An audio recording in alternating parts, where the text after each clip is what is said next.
My YouTube channel job की तैयारी। आज हम फिर से बात करेंगे professional examination board police constable requirement है जो 2017 में हुआ था। आज हम देखेंगे 23 अगस्त 2017 का शिफ्ट नंबर पहला मतलब 9 बजे जो पेपर हुआ था। आज हम उसमें देखेंगे जनरल नॉलेज के क्वेश्चन, उसमें रिलेटेड कुछ फैक्ट एनालिसिस करेंगे कि हमारे पेपर में कैसे हमसे कांस्टेबल में पूछे जा सकते हैं। जो अभी 2020-21 में जो पेपर होने वाला है, इससे हमें एक रफली आइडिया लग जाएगा कि हमें कैसे क्वेश्चन पूछे जाते हैं। चलिए हम स्टार्ट करते हैं। हमारे पास पहला क्वेश्चन जो आ रहा है वो क्या है।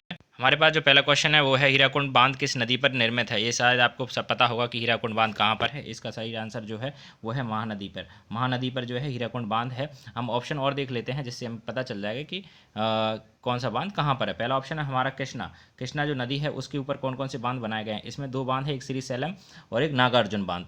बड़े जो मुख्य बांध हैं उनके बारे में हम चर्चा करेंगे केवल।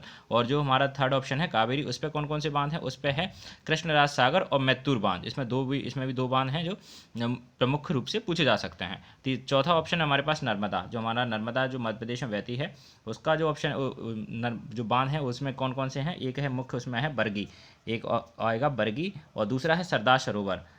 ये दो मुख्य बांध हैं। सरदार सरोवर में भारत का दूसरा सबसे ऊंचा बांध भी माना जाता है, जिसकी ऊंचाई करीबन बेस को मिलाकर 166 मीटर तक है।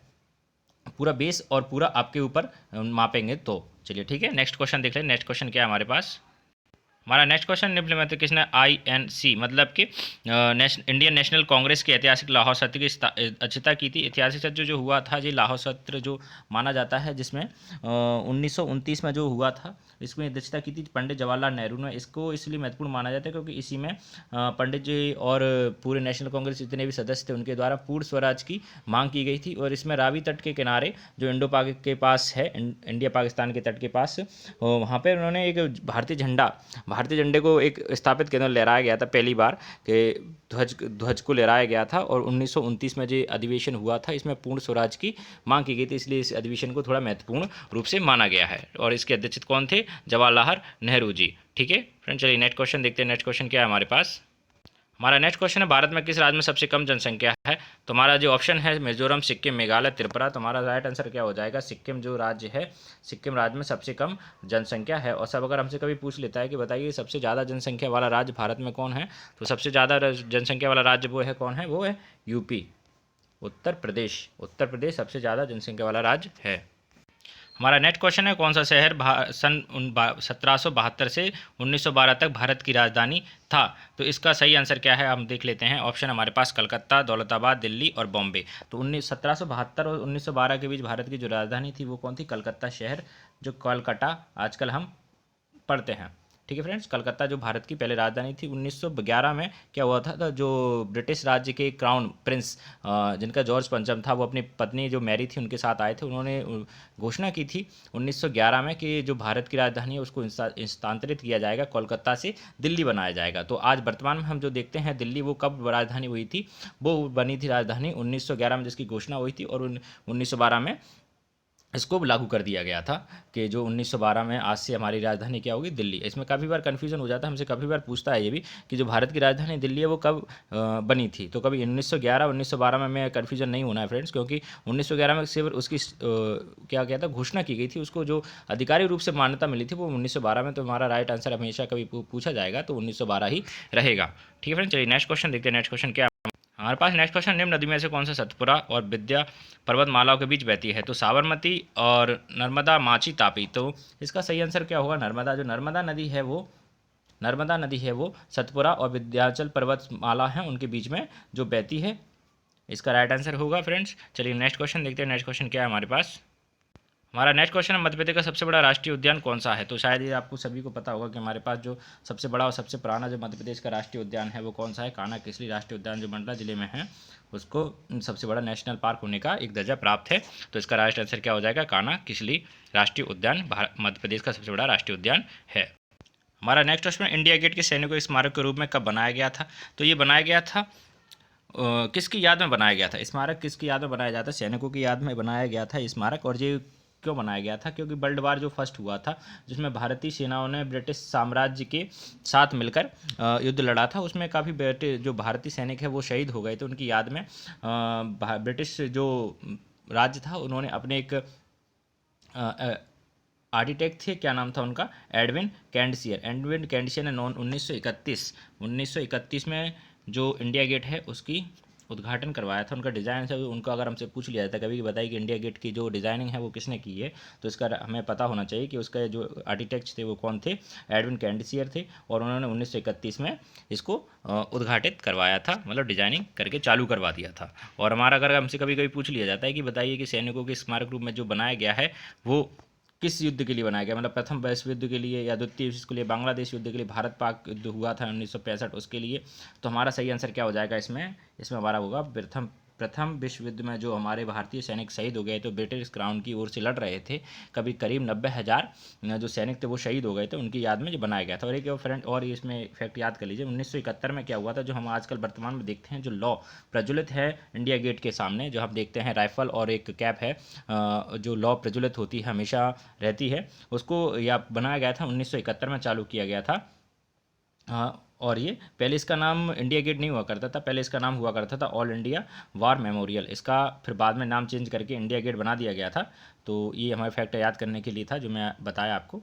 सो नेक्स्ट क्वेश्चन हम देख लेते हैं, नेक्स्ट क्वेश्चन क्या है हमारे पास। हमारा नेक्स्ट क्वेश्चन है भारत का पहला उपग्रह किस नाम के रखा गया था।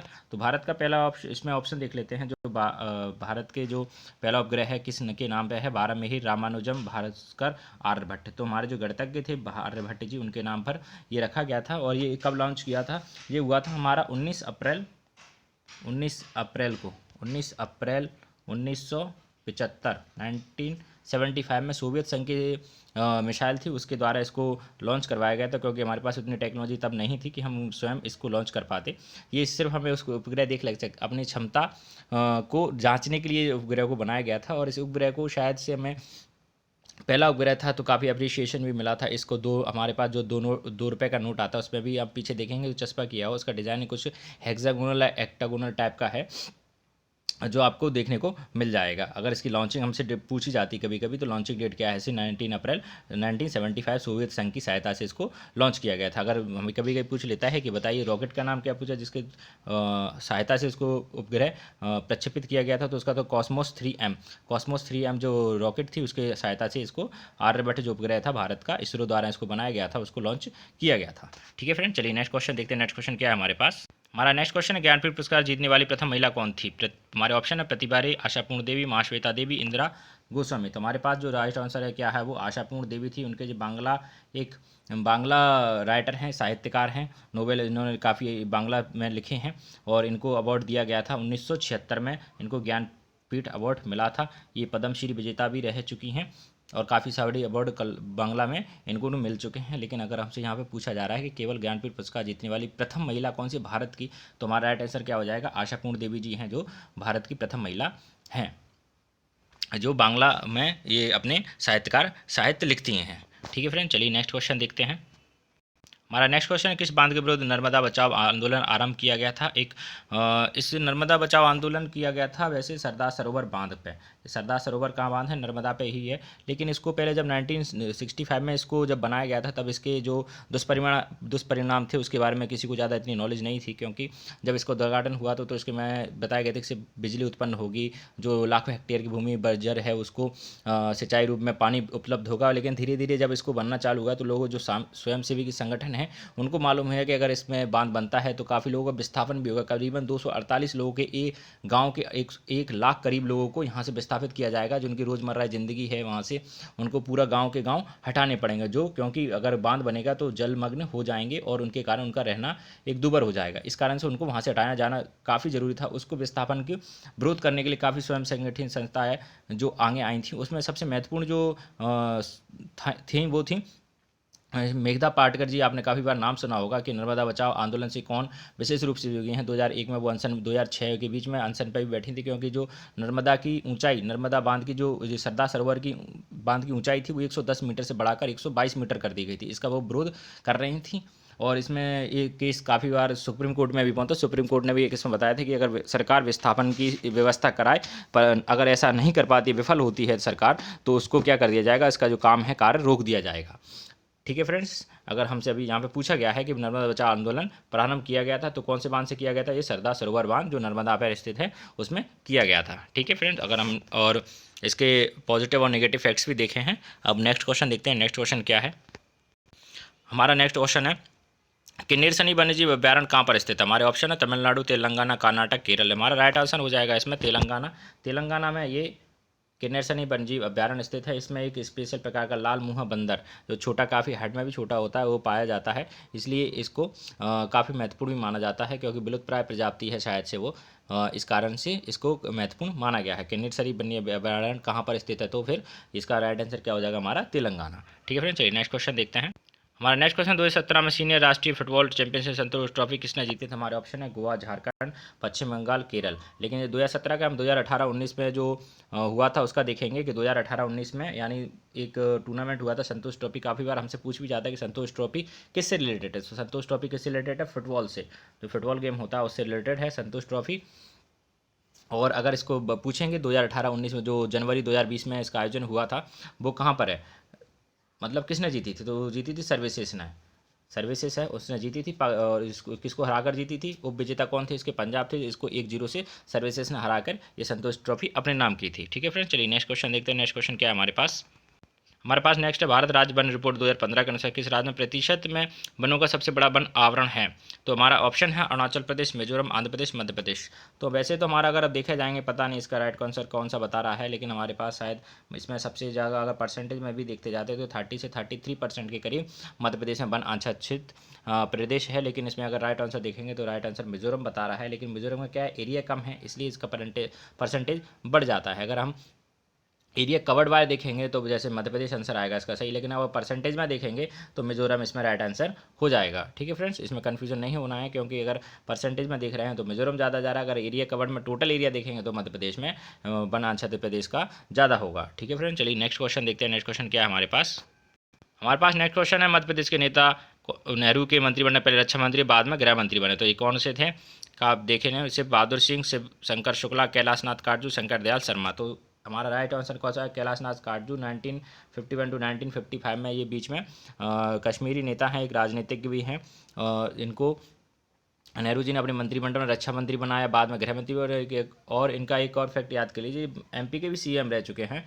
एमपी के भी ये सीएम रह चुके हैं। कभी कभी हमसे ये भी पूछा जा सकता है, तो ये हमेशा याद रखना फ्रेंड्स कि ये एमपी के भी सीएम रह चुके हैं। और नेहरू जी के मंत्रिमंडल में पहले रक्षा मंत्री और बाद में गृह मंत्री भी पद ग्रहण कर चुके हैं। ठीक है फ्रेंड, चलिए नेक्स्ट क्वेश्चन देखते हैं।